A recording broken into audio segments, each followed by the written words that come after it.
ओम श्री गणेशाय नमः। आदरणीय रामपाल बाबा प्रणाम। आपसे अनुरोध करता हूँ कि आप इस तरह ब्रह्मा विष्णु महेश की आलोचना न करें। आप जानते हैं कि आपके और हम सब के जो माता पिता हैं उनके माता पिता कौन है, उनके माता पिता कौन है, और आदि में जो आदि पुरुष और आदि स्त्री जो इस संसार के आदि में है, प्रारंभ में है, जो हमारे सबसे आदि के माता पिता हैं, आखिर उनकी ही तो संतान ब्रह्मा विष्णु महेश हैं। जब ये शरीर ही नहीं देते तो हम सबका जन्म कैसे होता? जब यह शरीर ही नहीं मिलता तो हम लोग मोक्ष कहाँ से प्राप्त करते? इसलिए भला कोई अपने माता पिता की आलोचना करता है? अपने माता पिता को आप बुरा भला क्यों कहते हैं? यदि कबीर साहब ने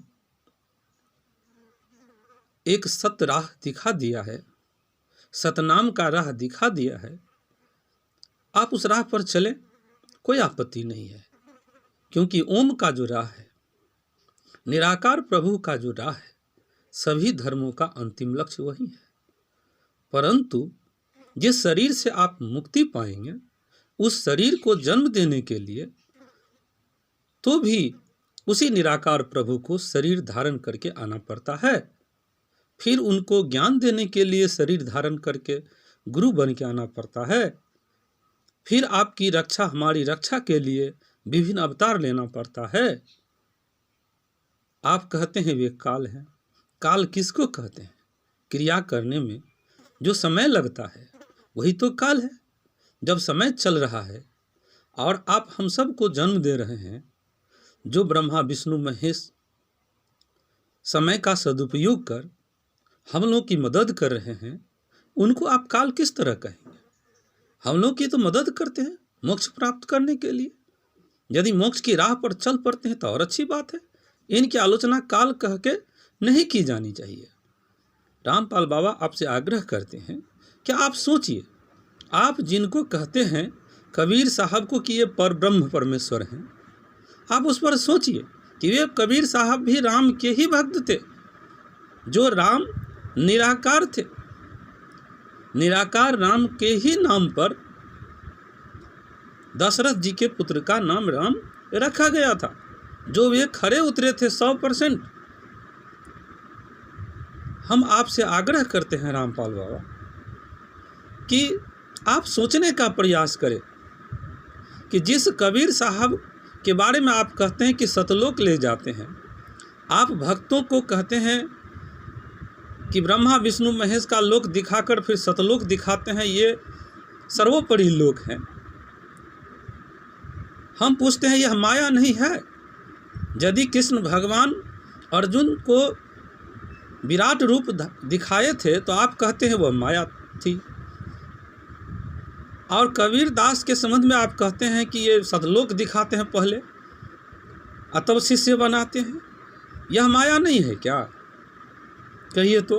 भला ही कोई गुरु ऐसा चमत्कार दिखाकर शिष्य बनाता है क्या? बिना कर्म के किसी को फल दे दिया जाए, वह फल कितना कामयाबी रहेगा? क्या संसार चलेगा? क्या संसार में कोई कर्म होगा? और जब तक कर्म नहीं होगा तब तक कोई ज्ञान कैसे प्राप्त कर सकता है? बिना कर्म का भी कोई ज्ञान प्राप्त होता है क्या? आदरणीय रामपाल बाबा, आपसे आग्रह करता हूँ कि कम से कम आप सोचें कि आत्मा क्या है, आत्मा कैसे बनी। क्या कबीरदास ये बता सकते हैं कि हमारी आत्मा कैसे बनी? आप जरा उनसे पूछिए। आपको यदि दर्शन देते हैं तो कबीरदास को आप पूछिए कि आत्मा कैसे बनी, और यदि वे बताते हैं तो कबीरदास को कहिए हमारे पास आकर शास्त्रार्थ करने के लिए। हम बताएंगे कि आत्मा कैसे बनी, और आत्मा को मुक्ति देने का जो उपाय ब्रह्मा विष्णु महेश रचे, उनको सहयोग करने का काल कैसे हो गए। अरे भाई, कबीरदास अकाल से लड़े थे, काल से नहीं। काल तो हमारी सहायता करते हैं। अकाल से लड़े थे और अकाल से मुक्ति प्राप्त करने के लिए राम उसे मदद किए थे। आदरणीय रामपाल बाबा सोच समझ कर बोलिए। और कबीरदास यदि आपको दर्शन देते हैं तो उनसे पूछिए कि रविदास और उनके बीच जब शास्त्रार्थ हुआ था तो कबीरदास कैसे हार गए थे? बताइए। राम भक्त ही तो थे रविदास। इसलिए कबीरदास महात्मा थे। हम मानते हैं कि इस तरह आप ब्रह्मा विष्णु महेश की आलोचना मत करें। कबीरदास भी राम के ही भक्त थे। आपसे हम बार बार प्रार्थना करते हैं कि एकता को भंग मत करें, हिंदू धर्म की एकता को बनाए रखें। प्रणाम।